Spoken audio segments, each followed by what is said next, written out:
Well, it's another year and another Battlefield. This time, DICE decided to hand over the open warfare reins to developer Visceral, which could go one of two ways.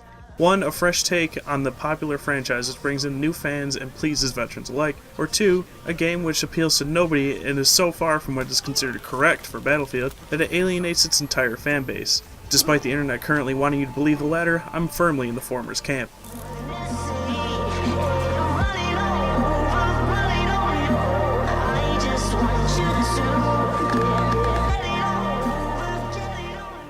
Surprisingly, Hardline includes a thought-out, semi-enjoyable campaign.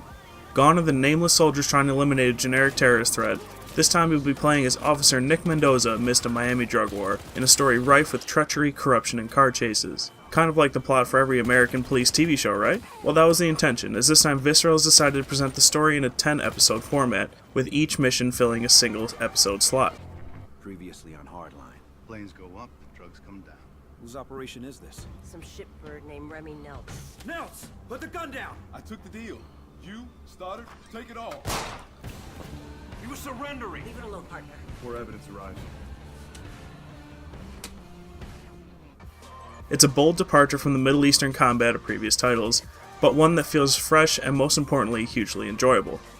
Because of your new police officer title, you'll no longer be using the heavy caliber weapons that are the norm for the Battlefield games, at least not in the early chapters. Instead, most of the game can be played in an action stealth experience. Flash your badge and criminals will raise their hands, ready to be arrested on the spot. This tactic is viable for up to 3 enemies at once, though you need to keep your weapons trained at each criminal in order to maintain a position of authority. In order to reach this point, however, you need to evade enemy sight lines on the minimap, sort of like Metal Gear Solid. Being seen doesn't mean the end of the mission though, but you'll need some hefty firepower to take on the vast rooms of enemies, so make sure you're prepared. Thankfully, like in Battlefield 4, all the campaign's levels are littered with supply crates to allow you to outfit your character on the fly, with new weapons becoming available as you progress. Alongside with the focus on policing comes new systems which are implemented very well into the single-player experience. Using your police scanner, you'll be able to scout out an area before entering, kind of like assaulting an outpost in Far Cry 4. The scanner also allows you to mark key warrant targets, which not only function as collectibles, but bringing them in non-lethally also nets you a hefty amount of points, all of which counts towards unlocking more gear and more armaments.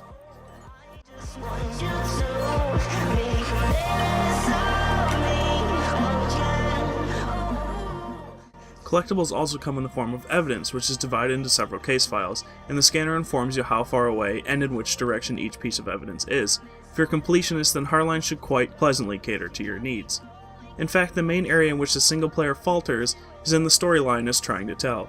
The characters involved are far more interesting than those from previous installments, but their motives sometimes become twisted, with results and decisions being made that seem totally out of character. I won't spoil anything, but it's especially significant in the very conclusion of the story, which will have you scratching your head rather than holding your jaw open in shock. Also, it may just be a wholly subjective issue, but I honestly didn't find any of the game all that challenging.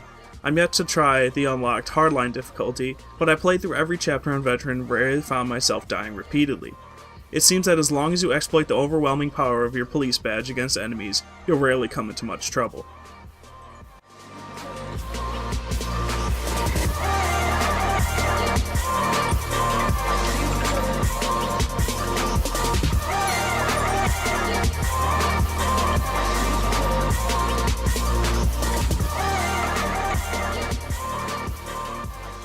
But let's be honest, most people completely disregard the single player when picking up a Battlefield title, so how's the multiplayer? Well, in my opinion, this is quite possibly the best multiplayer experience since Battlefield 2. I was a huge fan of the colossal fights that Battlefield 3 and 4 allowed you to partake in, but Hardline's omission of vehicles like tanks and jets means that fighting is far more infantry focused. This is apparent in the map designs as well, due to many maps containing intimate, tight spaces, which have you engaging in lots of close quarters combat. For example, this stark variation from the typical Battlefield formula will prove too much to bear, but I honestly think it was needed. If you're starving for some vehicular warfare, then Battlefield 4 will almost certainly still have you covered, but if you're interested in trying something new, then Hardline is well worth your time. All of this fighting would be pointless without some suitable modes to try out, and thankfully Hardline delivers here also. A popular game type which is available in numerous betas was heists, which pits one team as the criminals and the other as the cops, both trying to prevent the bad guys, quote-unquote, from stealing the loot. Although not every map is perfect and designed around this mode, it's still a blast to try out. One of my surprise favorites, however, is a new game mode called Blood Money. It's a relatively simple spin on the capture the flag. Both teams have stacks of cash back at their base, and they must steal from a central point in order to bolster their stacks until victory. There are some great features of this which make it an absolute joy to play though. For example, if you're feeling daring, you can infiltrate your enemy's base and steal from their cache rather than from the central pile, which lowers the total and raises yours. It is a great risk-reward system and you can either stock up 10 piles of cash to take back, or stick to a smaller number and guarantee your safety. The weapons which you'll be using this time around also pack a considerable punch. There's considerably less choice this time. You only have 3 main choices of primary weapon per class, per faction, normally speaking. But this means that you'll try to master a specific weapon rather than feeling swamped by the number of weapons at your disposal. There are nifty new gear which allow you to get the upper hand, such as a grappling hook to scale the tall buildings of certain maps, or a zipline to fly back down. The 4 classes remain, although weapons such as LMGs and rocket launchers now need to be found within each map rather than equipped beforehand. This amounts to a much more level playing field and one which ups the pace considerably. There's so much more I could say about Hardline, but you'll just have to play it yourself to really understand why it's such a great game.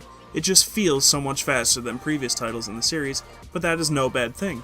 If you're absolutely detesting the change in the formula, then I can understand why you might not want to pick up this title. If you're in the mood for a fresh new experience which maintains the cops vs. crooks theme throughout, then Hardline is definitely a title for you.